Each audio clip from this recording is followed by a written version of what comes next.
Pelatih PSM Makassar Thomas Trucha memilih menyimpan rapat-rapat racikan taktiknya jelang duel kontra Dewa United di Stadion Gelora B.J. Habibie Sabtu 14 Februari mendatang.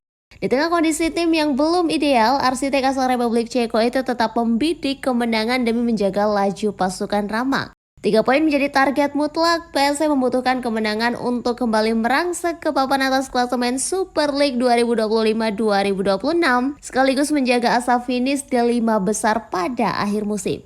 PSM dipastikan tampil tanpa kapten sekaligus palang pintu utama pertahanan Yuran Fernandes. Bek asal Tanjung Verde itu harus menepi akibat akumulasi kartu kuning yang diterimanya saat menghadapi PSBS Biak. Absennya Yuran menambah daftar pemain yang belum bisa merumput. Gelandang Emarvan masih menjalani pemulihan cedera ACL, sementara penjaga gawang utama Reza Arya Pratama belum pulih sepenuhnya dari operasi lutut. Situasi ini memaksa Trucha memutar otak untuk menjaga keseimbangan tim, khususnya di sektor pertahanan yang selama ini menjadi fondasi permainan PSM. Terkait cara meredam agresivitas Dewa United, Trucha akan membocorkan detail strategi yang akan diterapkannya.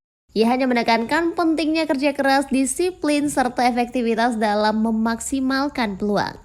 Sebagai solusi atas absennya Yuran, bek anyar Dusan Lagator berpeluang mengisi peran sentral di jantung pertahanan. Sementara di lini depan, pasca kepergian Abu Kamara ke Persis Solo, opsi serangan kemungkinan bertumpu pada Luka Kumik atau Seridin Bobov.